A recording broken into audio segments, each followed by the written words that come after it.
नमस्कार प्यारे बच्चों, मैं आशा वर्मा अपने चैनल हिंदी की नई पुरानी कहानियों में आप सभी का हार्दिक स्वागत करती हूँ। बच्चों, आज जो मैं आप लोगों के लिए लेकर आई हूँ वो हमारे देश के महान कवियों के जीवनी पर आधारित है। तो आओ बच्चों, हम अपने देश के महान कवियों की जीवनी को पढ़ें। तो बच्चों, इस जीवनी का शीर्षक है महान कवि और उनकी कविताएं। यानी हमारे देश के जो महान कवि हुए हैं वे और उनकी कविताओं के बारे में हम कुछ चर्चा करेंगे, कुछ सुनेंगे। तो बच्चों, इस प्रकार से है ये। बच्चों, अच्छी कविताएं हमारे हृदय को छू लेती हैं, उनके बोल हमारी जबान पर चढ़ जाते हैं। ऐसी कविताएं हमें सुख में आनंद और दुख में धैर्य प्रदान करती हैं तथा रास्ता दिखाती हैं। कबीर, सूर और तुलसी आदि ऐसे ही महान कवि हुए हैं जिनकी रचनाओं ने अंधकार में प्रकाश की तरह चमककर समाज को रास्ता दिखाया है। तो सबसे पहले हम पढ़ेंगे कबीर दास जी के बारे में। कबीर दास। कबीर का जन्म काशी में हुआ था।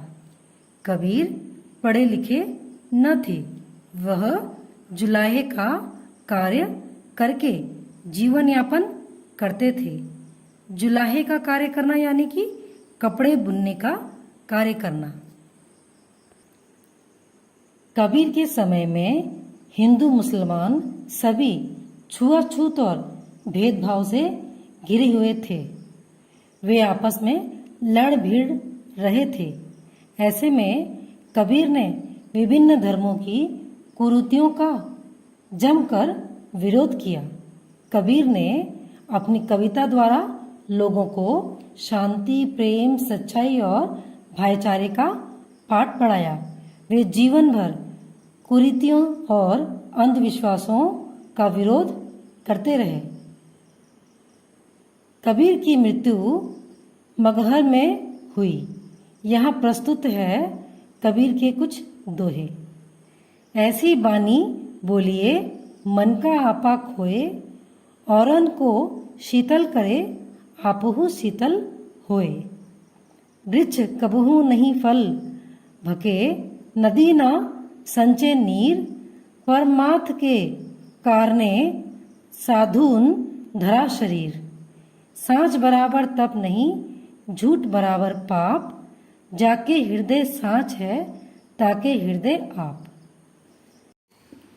बच्चों, इन दोहों में कबीरदास जी हमें समझाना चाहते हैं कि हमें हमेशा ऐसी भाषा बोलनी चाहिए जो सामने वाले को सुनने में अच्छा लगे और उनको सुख की अनुभूति हो, और साथ ही हमें भी खुद को भी आनंद का अनुभव हो। पेड़ कभी अपना फल नहीं खाते हैं, नदियाँ कभी अपना पानी स्वयं नहीं पीती हैं। यह तो परहित अर्थात दूसरों के लिए सब कुछ न्यौछावर कर देते हैं। हमें भी अपने जीवन को आदर्शवादी बनाते हुए परोपकारी बनना चाहिए। इस दुनिया में सत्य के मार्ग पर चलने जैसी कोई तपस्या नहीं है और झूठ से बड़ा पाप कर्म नहीं है। जिसके हृदय में सत्य है उसी के हृदय में सदैव हरि का वास होता है, यानी भगवान बसे होते हैं। तो बच्चों, अभी हम दूसरे कवि की जीवनी को पढ़ेंगे जिनका नाम है सूरदास। कवि सूरदास। आओ देखें। सूरदास का जन्म आगरा से मथुरा जाने वाले मार्ग पर बसे रुनकता गांव में सन 1478 ईस्वी में हुआ था। कहा जाता है कि सूरदास जन्म से अंधे थे, किंतु उनकी कविताओं में सजीव वर्णनों को देखकर ऐसा नहीं लगता था कि वह जन्मांध रहे होंगे। जन्मांध यानी कि जन्म से अंधा होना। महाप्रभु वल्लभाचार्य से भेंट होने पर सूरदास उनसे बहुत प्रभावित हुए और उनके शिष्य हो गए। सूरदास का एक रोचक पद इस प्रकार है। मैया मोही दाऊ बहुत खिजायो, मोसो कहत मोल को लिन्हो, तू जसुमती कब जायो, कहा करो यही रिसके मारे, खेलन हो नहीं जात, पुनी पुनी कहत कौन है माता, कोहो तेरो तात, गोरे नंद जसोदा गोरी, तू कत श्याम शरीर। चुटकी दे दे हसत ग्वाल सब, सीखे देत बलवीर। तू मोही को मारन सीखी, दाँव ही कभू न खीजे। मोहन मुख रिसकी ये बातें, जसुमती सुन सुन रीझे। सुनहु कान्हा बलभद्र, चबाई जनमत ही को धूत। सुर श्याम मोही गोधन कीसो, हो माता तू पूत। बच्चों, सूरदास के इस पद में श्री कृष्ण जी यशोदा मैया से शिकायत करते हुए कह रहे हैं कि मैया, दाऊ मुझे बहुत सताते हैं, बहुत चिढ़ाते हैं। वह मुझसे कहते हैं तू मोल लिया हुआ है, यानी खरीदा हुआ है। यशोदा मैया ने तुझे कब जन्म दिया? क्या करूं, इसी क्रोध के मारे मैं खेलने नहीं जाता। वे बार बार कहते हैं तेरी माता कौन है, तेरे पिता कौन है। नंद बाबा भी गोरे हैं, यशोदा मैया भी गोरी है, तू सांवले अंग वाला कैसे है। चुटकी देकर यानी फुसला कर ग्वाल बाल मुझे नचाते हैं, फिर सब हंसते हैं मुझ पर। तूने तो मुझे ही मारना सीखा है, दाऊ भैया को तो तू कभी डांटती भी नहीं। मोहन के मुख से क्रोध भरी बातें सुनकर यशोदा जी मन ही मन खुश हो रही हैं। वे कहती हैं, सुनो, बलराम तो चुगलखोर है, वह जन्म से ही बदमाश है। श्याम सुंदर मुझसे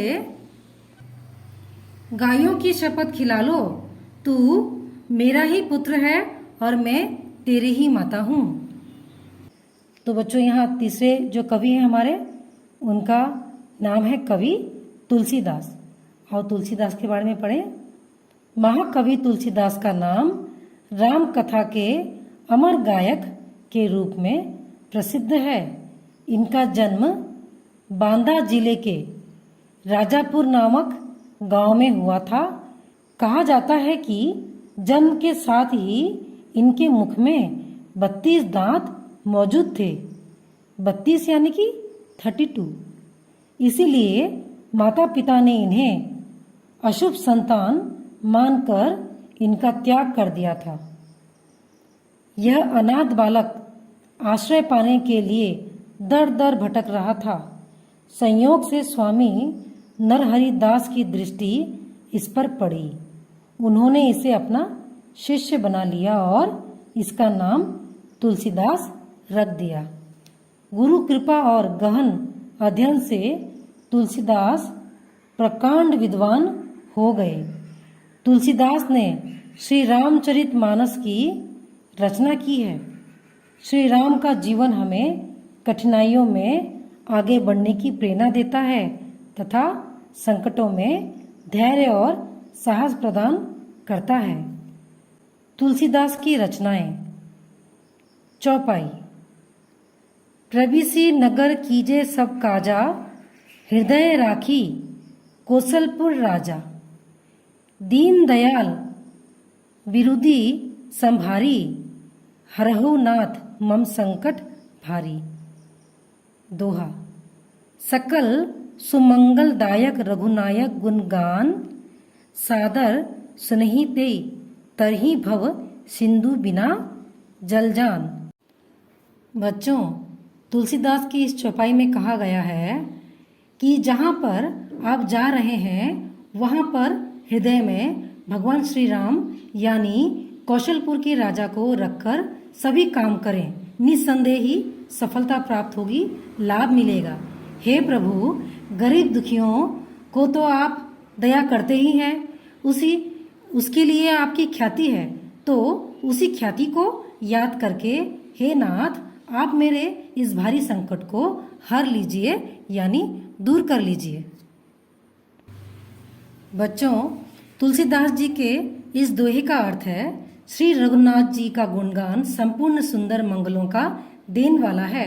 जो इसे आदर सहित सुनेंगे वे बिना किसी जहाज के ही भव सागर को तर जाएंगे। तो बच्चों, ये कवियों की जो ये जीवनी है वो यहीं खत्म होती है। तो इस जीवनी को लिखने वाले लेखक का नाम है कमलेश शंकर।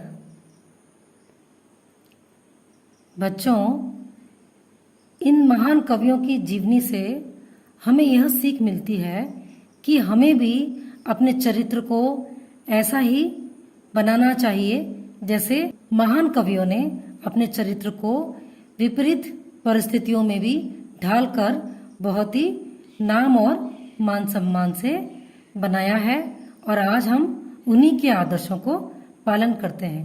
तो बच्चों, यदि आपको ये जीवनी अच्छी लगती है तो इसे लाइक करें और शेयर करें। धन्यवाद।